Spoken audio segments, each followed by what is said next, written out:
This video is going to cover how to import DXF files into PartNester, but more importantly, it's going to show how to organize the DXF file layer names to be brought into PartNester so we have the associated depths and elevations to that DXF for cutting.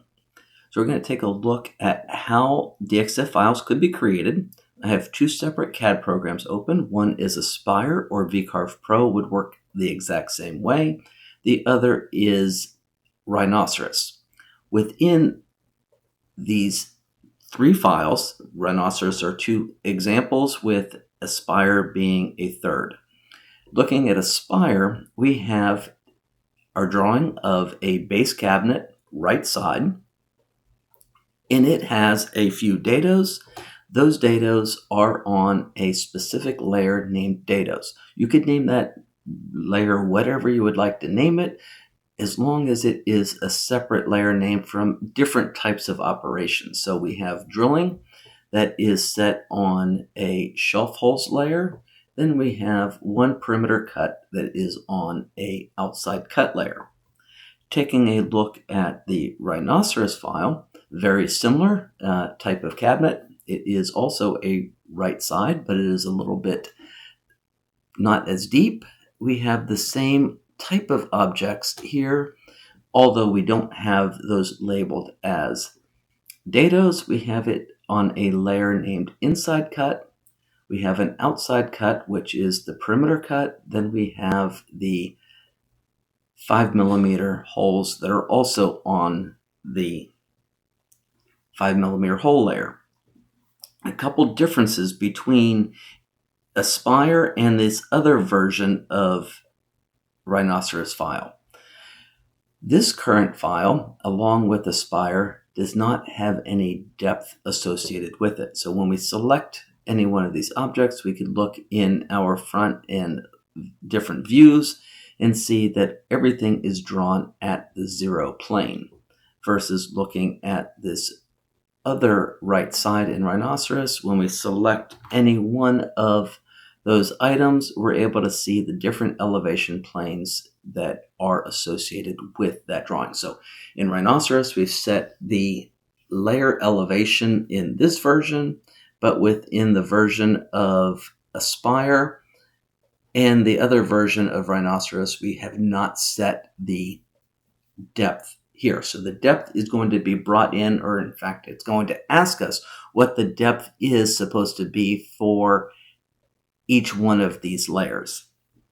So what that means is if your CAD program does not allow you to create different elevations for the different drawing objects, then set the layer names based on the depth that the objects on that layer should be, and think also about the type of operation that that layer is going to be set to.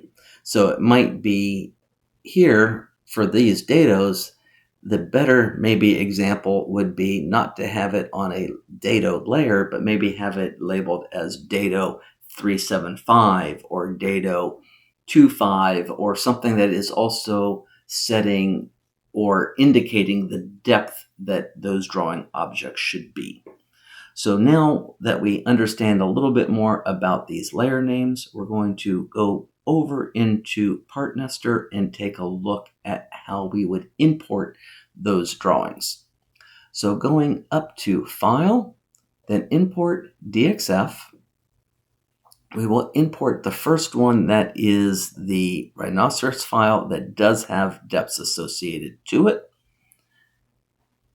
We'll select Open, and it is brought in exactly where it is drawn within the CAD program that created it, with the origin of that part set at 00. Those layer names have been brought in. When we select each one of these layer names, the associated objects on that layer become selected.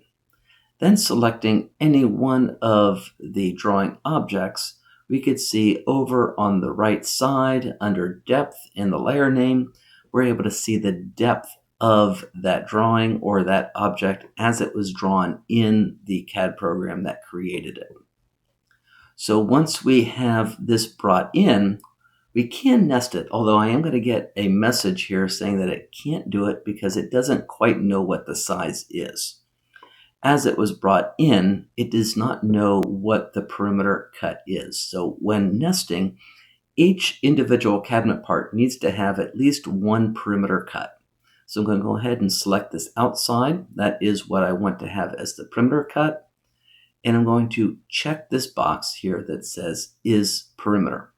So we can notice at the right side, the X size and Y size is 0 because it didn't quite know what to gauge that size from. So again, with that selected, selecting perimeter, hitting change. We can now see when I select on that part, we have the size of the part based on that perimeter cut entry, and we can now click nest, which it really didn't move a whole lot other than it just shifted it in based on the edge size. At this point, we could always go ahead and make a part copy, which duplicated that part directly on top of the other. But when we go ahead and hit nest again, it is going to lay out based on that nesting.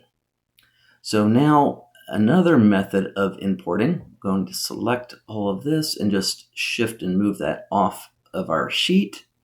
So we could go ahead and do a file, import, another variation of the side that was created in vCarve, selecting open. This time we're going to get a message since that layer or vCarve does not export any elevation to it. Right now it sees that a dado layer was brought in and it doesn't know what depth to create this drawing. So I'm going to say that it is 3/8 of an inch. I am not checking is perimeter because it is not. I'm going to say OK. Now it doesn't know what to do with the shelf holes. So we will say that all objects on the shelf hole layer is going to be set to be a 1/2 inch deep. And now we have the outside perimeter cut that is going to be 0.75. Now when you're entering this in, this is not how deep you want it to cut. This is down to the depth or the material thickness because we have control over adding to the depth later in the toolpathing. And now for this outside cut, I am going to check that it is a perimeter cut. So I will say OK to this. Then this drawing or DXF is brought in at the location that it was drawn. And this time we do have depths in sizes associated to this part. And that is because we told it on the import that that outside layer name is the perimeter cut, and it automatically selected that for us. So to have this part incorporated into the nest with the other two, we just click Nest Objects, and all three of those are now being nested and brought into place. So the last DXF to take a look at, I'm going to again just move this off to the side, is the one that has multiple parts on the sheet.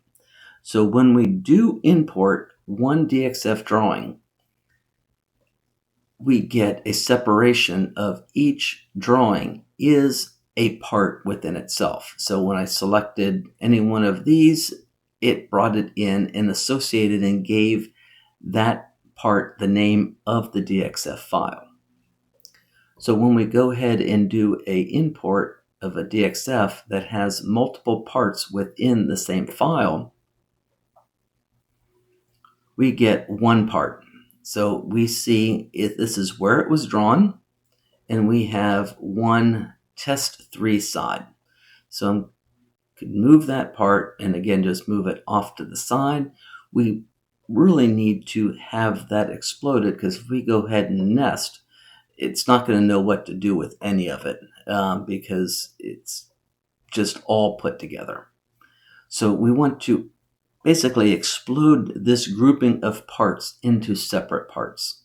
So again, when we select on any one of these parts, we could move those around off to the side, or we want to now take this part and explode it. So if I just right click on that part, it now separated each one of those parts into separate DXF drawings of that grouping of parts. We can now go ahead and click Nest, and it will nest all of those parts ungrouped from that grouping here. So hopefully this clears up how to import DXFs and organize a DXF file for importing.